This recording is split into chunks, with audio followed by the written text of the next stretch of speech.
Welcome back to the KG Flow. Um, right here this week, I have one of my friends from Barnegat High School. I have Chris Keesser. What's up, Keys? What's going on, Kenny? How are you? Doing good. Um, so Keys, it's been a while since obviously we've hang out and talked. So how's where you at now? How's everything been? Yeah, man, it's been quite a journey, honestly. How many years since high school? Over 10 years. Probably what, like 12? Something like Tw that? 12, and then also too, like I think the last time I actually like we hung out was like back in like the Arcadia days, you know? Oh, yeah. Yeah, man. I think it was when you came up and yeah, we raged a little bit. We did. And Yeah, remember that one morning we went to the gym. You I was like, I'm gonna go for a run. You're like, oh, like let's go to the gym. Come with me. I was like, all right, let's do it. I was probably probably still tuned up from the night before, but So uh, probably was I too. yeah. So I Good mean, times. it's been a long time since that has happened, but yeah, I mean now now it's like just life, and we take a step at a time, and we're trying to get somewhere, and we start to have real goals and real ambition, Yeah, dude. and you start putting things to the side a little bit, and that are fun in the short term, but long term doesn't do you any good. Yeah, man. So I guess that's gonna be like our first topic today is so tell me how um from all the way since high school, how we're talking about like personal growth. Like, and I've to admit it, like I kind of seen like glimpses and pieces of like through your social media how like you were like a baseball stud in Arcadia. So you were living life in college, and then I think a little bit, a couple of years after that, you were like that, groom. Got my business job, suit and tie.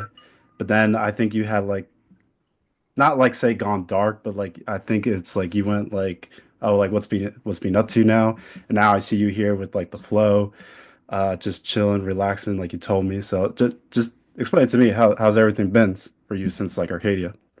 Oh my God.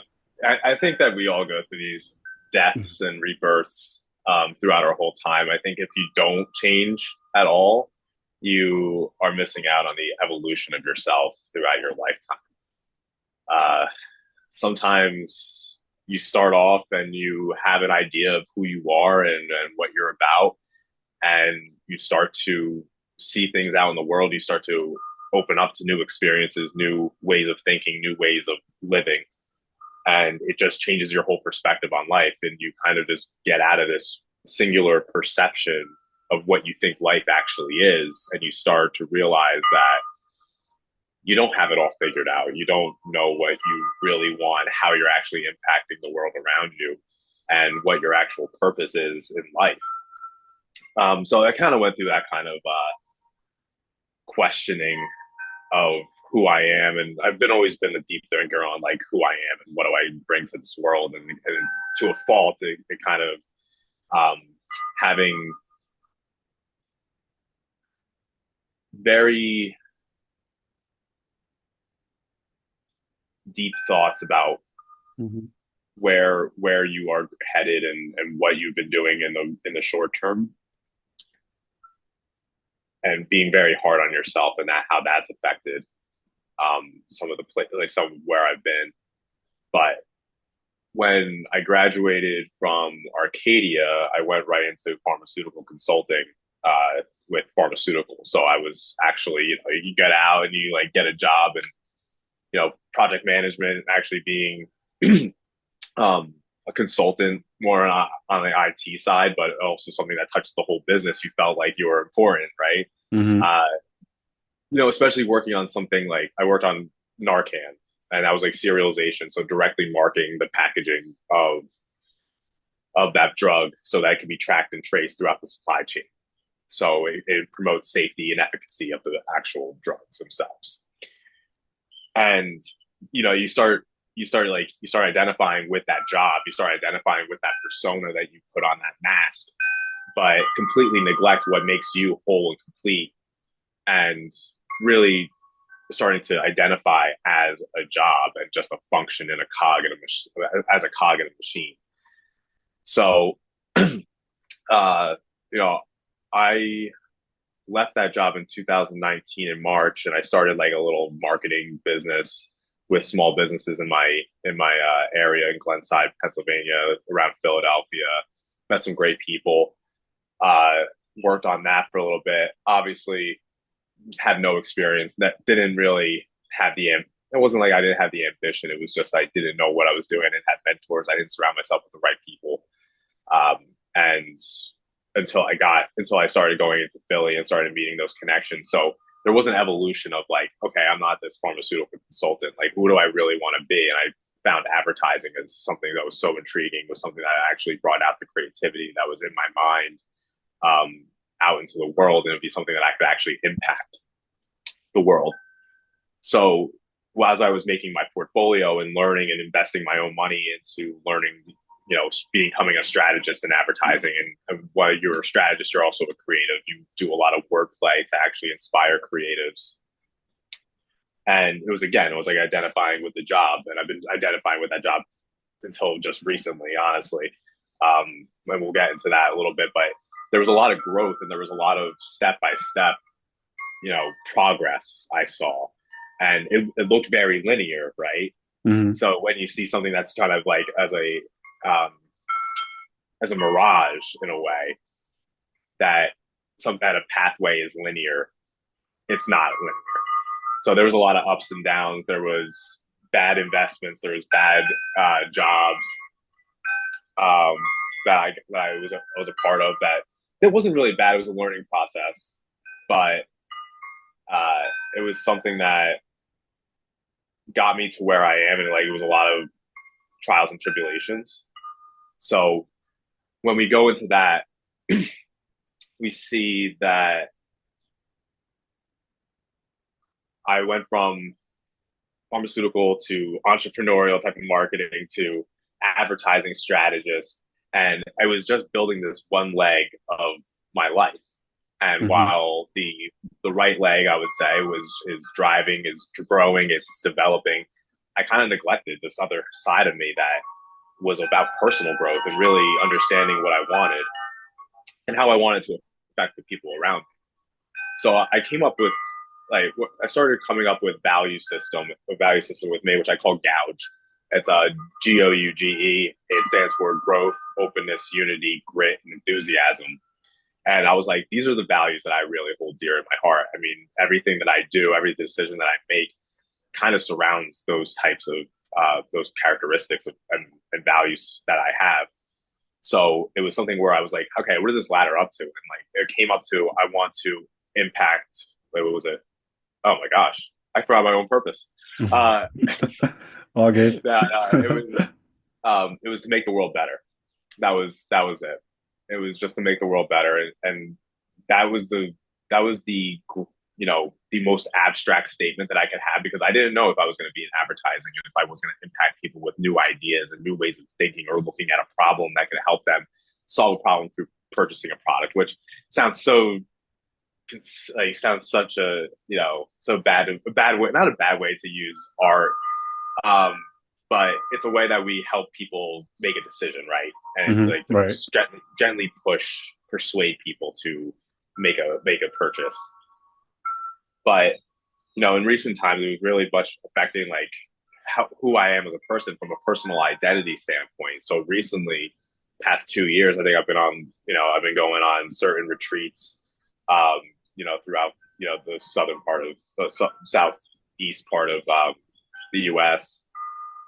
Different spiritual type of awakenings that have happened in the past couple of years that have really gotten me to this point where I'm still, still who I am. I'm still Chris Keesser. I'm still the same personality that you have, but just with a different perspective and very much looking at things from a 10,000 foot view instead of in the weeds of the day to day.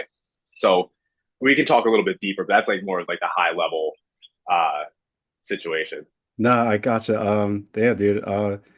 Yeah, I never would have expected you to like, like what you just like explained everything since then.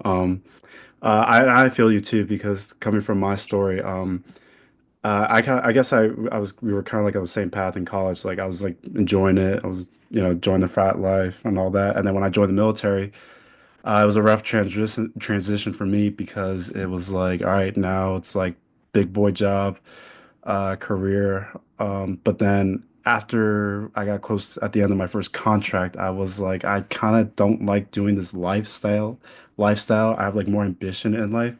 So I got out, went back to school, got my master's, but even then I was still like, oh, what am I gonna do?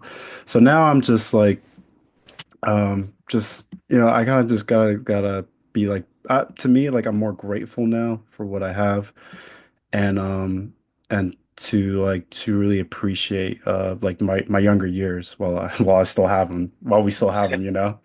Exactly. Yeah, and that's it. No, it's very interesting to hear. I mean, was it just like you weren't fulfilled by what you were doing in the military? No, I like my job because I was a photographer, videographer. It was just their it was like just a lot of BS to deal with like all the time, every day. So that's why I just couldn't. That's why I got out mainly. Yeah, I mean, you're gonna see BS everywhere, but can't take it personally, can you? No, you can't. So, I mean, that's one of the. If you ever read the Four Agreements, it's a really good book. It's something that I'd recommend to everyone. It's something. What's it The called? quick The Four Agreements? the Four Agreements. Okay. It speaks to the Four Agreements of being impeccable with your word. Don't take anything personally. Don't make assumptions, and do your best. So it's any like those four categories are very broad. So there's a lot of subcategories that fall underneath it. That if you just look at the higher level, you just don't take like if you look don't take anything personally. So whatever it is, if someone makes a sly comment towards you or you get shot in the head, it wasn't anything personal, Oh, right? interesting way to say that. But so I mean, at the end of the day, it's like yeah, there's nothing personal about that. But it's a good read. I would definitely take a look at it. But what you said was intriguing. Do you have you noticed any type of change from where you were graduating college to where you are now from a spiritual level? Like, Spiritual level? Yeah, that's a deep question, Keys. I wasn't expecting that, but I would say spiritually, I'm more like like I'm when I did join the Marine Corps, every Sunday was like my favorite day because I go to church. I guess like I'm more um I guess like I'm not very, very close, but I would say like I definitely had like made like a better relationship with like with God, with my God, like in Christianity. That and also too with like when I was in the Marine Corps, they said you gotta take care of yourself physically, mentally, and spiritually. So I made sure that like I did what I had to do, like on my personal beliefs, like try to like walk the path, like of a, like a not a righteous man, but like do a good deed or do good like when nobody's watching, you know? And mm, I will say since I have graduated from Rutgers, I've kind of slacked on it a little bit. But I think that's just life in general because like you said, like we hit rock bottoms. We sometimes we go down the hill, but then it's up to us like pick ourselves back up. It's like for me, it's like climbing a mountain, you know? Yeah, for me, like I'm just climbing a mountain and there is no peak. yeah, I mean, like that's actually pretty insightful because I believe the same. I kind of believe the same thing. I mean, maybe I'm not like Christian, like I'm not following Catholicism as much as like I follow a lot of religions. I like to pick and choose what I want to listen to Hmm. because I think if it applies to my life in that point in time, it was meant for me. So I don't care if it's you know Judaism or from Taoism, Confucius. I can't even talk right now. But if it's anything that's in the spiritual realm and it applies to me, I will listen and also like I'll be open to hearing anything. Like, but if it doesn't apply to me, it might not resonate. But I like how you said like there's no peak to the mountain. There's no destination. There is only a journey, and you have to walk the path. And I I got a tattoo on my chest, and it translates from Taoism. The way is in the heart, and I Oh, put okay. and it's it just solidifies where my place is in this world. I know my path. I'll walk it. I don't need to impress anyone. I don't need to prove anything. I'm just who I am, and that's the path I'm going to walk. And my destiny is my destiny. But at the end of the day, I can only control what is in front of me right now. So kind of similar to what you were saying. Dude, I love that. You know what's funny? You're giving me like Aaron Rodgers vibes, like you're like a stud athlete, and then just like it's like I'm going down, travel south, and doing all these rituals with my people, and I'm like, okay. Yeah, And yeah, yeah, yeah. have you seen that documentary, Keys, on Netflix or Yeah, I any have. of the stores? I'm a big Aaron Rodgers guy. I'm a Packer fan, so I was a big Aaron I Rodgers guy gotta say, yeah. growing up. But I don't think like it wasn't him that swayed me into this. I just realized like I had a lot of things that resonated with me, like with Aaron Rodgers and myself. Um,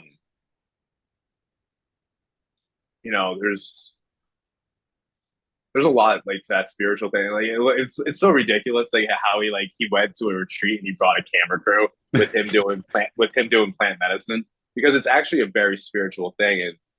And you my one of my yoga instructors, he went down to Colombia and he was experimenting with ayahuasca and learning how to make it and spending time uh, with the people down there.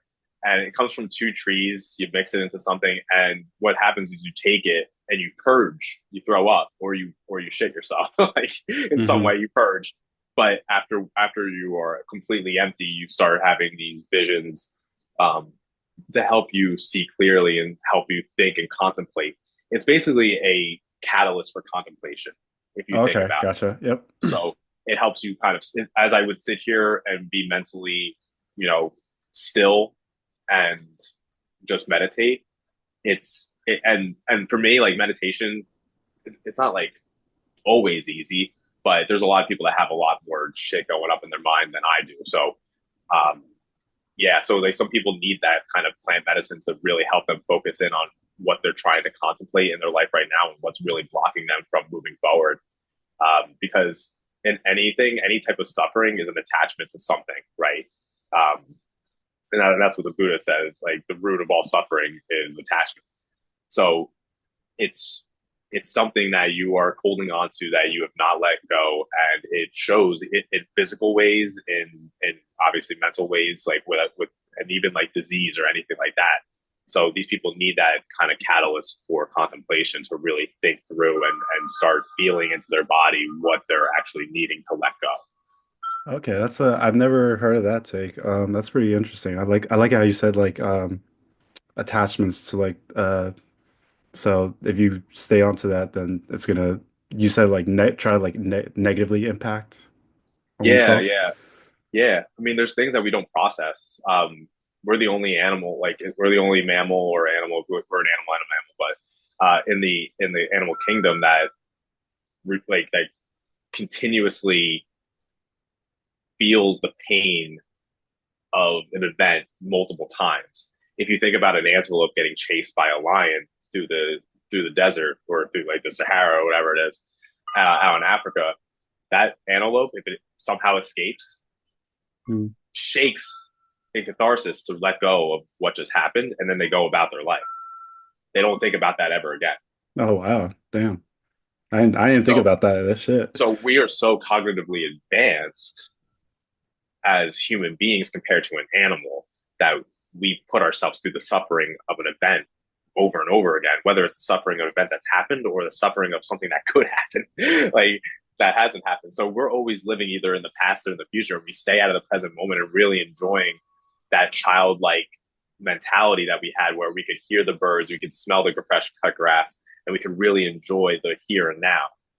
So um, yeah, it's really interesting when you go through something like that. I mean, when I went through my spiritual journey retreat a couple months ago, I was here in North Carolina outside of Asheville, and uh, I didn't even take any plant medicine or anything. I really sat in the woods for a full day, fasted, didn't have anything besides a little water and the sun beating down. It was actually like 70 degrees down here, so it was a perfect Hmm. day. It was beautiful, and I enjoyed every second of it. I ended up having like talking to the trees and talking to the birds around me. Obviously, it was my own intuition come channeling up. It wasn't really like hallucinations or anything like that. It was Right, really right. just me being in stillness and finding ways to kind of entertain myself. And uh, I had my own spot compared to like everyone else had their own spot in the woods. And I actually met a little plant, little succulent named Chinqua. His name was Chinqua. Okay. Chinqua, and it was kind of crazy because I didn't. I was writing. Usually, we went back to the fire afterwards, and we were kind of like we are showing like sharing as a group, like what we drew or what we wrote, and people were writing like beautiful poems, and they were drawing the scenery around them and shading with a blue pen, and like the detail was crazy. And then I just wrote quotes throughout the day because I was going through this up and down throughout the day. So you could see my progression of up and down through the quotes that I wrote. Hmm. And there was two insights that I had that came, revelations, I would say, that came through during that time. This was a time where like I didn't know where I was going with my strategist job. And right now I work for Stanley Black and Decker as our only creative strategist in the advertising department.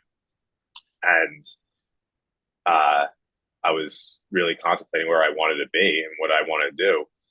And I looked around and I noticed I had the highest spot out of everyone. And when I looked up, I was in the mountains, obviously. So I looked up and I saw all four directions, north, south, east, and west, clear as day.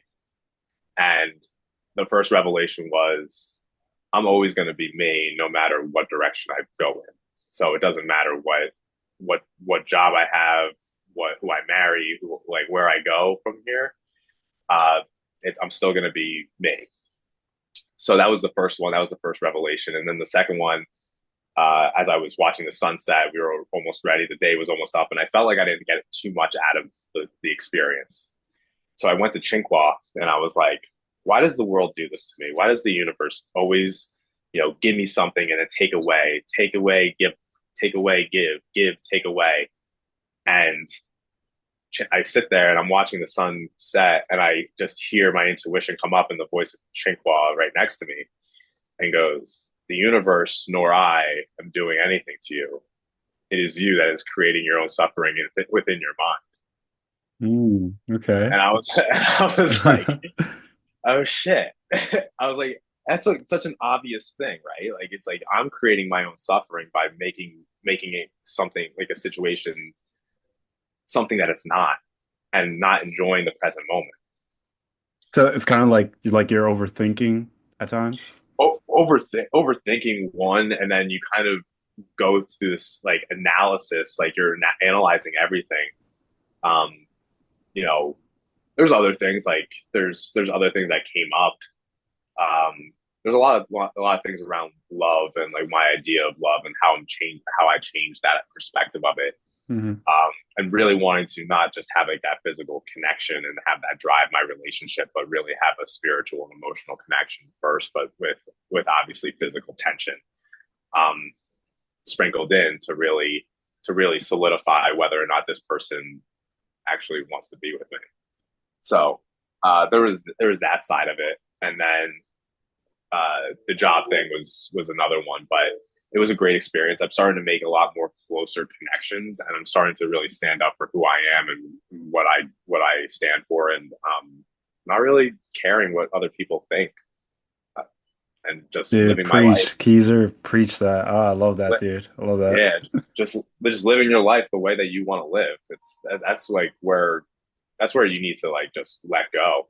It's like anyone's expectations, your expectations for who you are, expectations for what other people have for you, like just let everything go, because at the end of the day, they don't know as much about you as you know about yourself. One, but then two is like who are they to tell you how to live your life? They're in the same spot as you, even if they have more money, more possessions, more something. Like at the end of the day, you have your own shit, and it's not the same. It's not the same as mine. But just because you have money or you have something that you think that is considered valuable, doesn't mean that you can tell me or give me advice on something. If you share an Mhm. experience and you have an experience that's something similar that you could provide me, then yeah, I'll take that advice all day. But I'm not gonna like at the end of the day, I'm gonna make my own decisions. Right, true to So yourself. I like how you said like true, like be true to yourself, be who I am, and I enjoyed that because like for me, like every time I go through like I guess like a rough time, tough spot, or like myself, I overthink some stuff on my life. I kind of just like to like just take it like a step back, like go on a hike, I like to like definitely like work out, go on a run, do something to like get my mind off things, kill that stress. And then I it's like you said, like I'm just gonna like do me and then and that's that. Like so I applaud you for that. Like honestly, that's dope for like your mindset where you're coming from. yeah, that would, but like, what's your like? Do you have a plan, or is there anything like you're really doing that is something that means a lot to you that it's like really driving you to the next phase or the next evolution? I guess now is all it is now that we're in our well, are you 30 yet or are you still like Yeah, I'm 30. yeah, all Thanks right, for we're telling in the 30 club, yeah. everyone. It's all dude, these days I think 30s is like the new 20, so I guess the my ambition, my goal now is just taking care of myself and my family. So I guess I'm still chasing like that Will Smith pursuit of happiness moment where he just got the job and he's all like happy and stuff like that. Like for me, to me, that will be when I'm like I know like I'm set whatever what but I'm also like happy at the same time with whatever kind of like job that I'm doing. Like for example, like for when I was lifeguarding last summer, that was like my that to me isn't work. That's just like me going to the beach every day, doing what I have to do, and then just enjoying it. Um, but yeah, man, hopefully one day, like in the near future, maybe 2 or 3 years, I'll have like settled in my new job, doing like one or two like part-time jobs with it that I enjoy, and then, making myself established with my family, helping them, because they've given so much to me, and I just want to give some love back, you know? Yeah, I mean that's a noble thing, and it's you look out for your own. That's what you do, and that's like your priorities, and like you've always been a family person anyway. Like so, um, it's definitely it's great to see that you have an idea of how you want to live your life and how you want to give to other people, but you know that you have to improve yourself to really Hmm. help others. It's kind of like putting the mask on in the airplane, right? You put it on yourself first before you help the child. Because if you're both passed out, then that's not really going to do anything. So, uh, yeah, I think that's like really, it's like, it's just completely like, it's different from where I am right now. Just like really, I'm going for my yoga teacher training right now. I had that whole, it's my second weekend just now. It's a lot on the legs. I don't know how I'm sitting cross-legged right now, but I'm really flexible. I can tell you Hey, I bet you are. just Hey, getting after it. just to get off a little bit on the serious topic, I do notice the neon light on the back right there. Yeah. How we feeling about the Yanks start so far, buddy? Oh, well, well, first of all, club record how many home runs they had on opening day, right? Like how many in the Hmm. in the single game, Judge 4 home runs. I think his OPS is like his OPS plus or his OPS is like over 2.034 or something like that. It's like ridiculous. I mean, like it's like it's 3 games. Uh, but then there's a big stink about the torpedo bats, but everyone else is using them throughout Dude, the week. So they're just hating. It's just they're hating. find excuses. Yeah, Chazzy had opening day for the Phils today. He did, yeah, I saw that. Yeah, he Yeah, posted it. You still, yeah, he was. I know you still hang out with Adam and Chaz and the boys. Yeah, they're actually coming down in the next couple weeks. Dan is having a bachelor party. We're having his bachelor party here, so I'm figuring out how to logistically handle that because I'm sober, so I don't drink anymore. So that I already told them like we're all chilling, but they're gonna I'll be their designated driver and really just enjoy the time with the guys. Oh yeah, that's awesome. Yeah, dude. I of course I had to bring up baseball because obviously you were baseball stud. You were, huh? I don't know about that. I mean, I was decent. Uh, I love how you did the bat gesture when I really did not swing a bat at all. I was a pitcher, so Yeah. it made me feel good. Don't get me wrong. I wish I could swing a bat. I was more chazzy. Yeah. My bad, my bad. Yeah, that's right. Cool. All right, Keys. Any last remarks, words, message for anyone, tuning in, or you just want to share the word out there?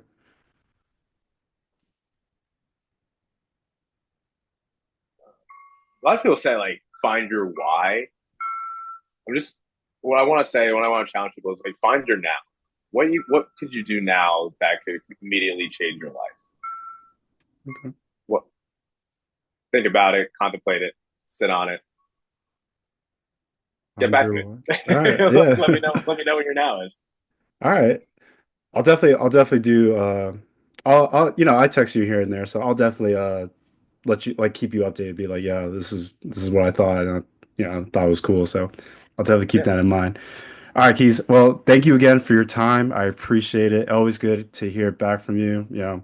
Every time like I said, we think of like I think of like the back in the old days in high school and college, we like played football, hung out, did all that fun stuff, and then, you know, but now we're just two grown adults here, just living life yeah, man, on our own definitely. It path. was great. It was great talking to you. Yeah, the ways in the heart. Aho. All right, thanks, Keys. All right. With Later. that being said, that's that, and then tune in soon in the KG Flow. Later.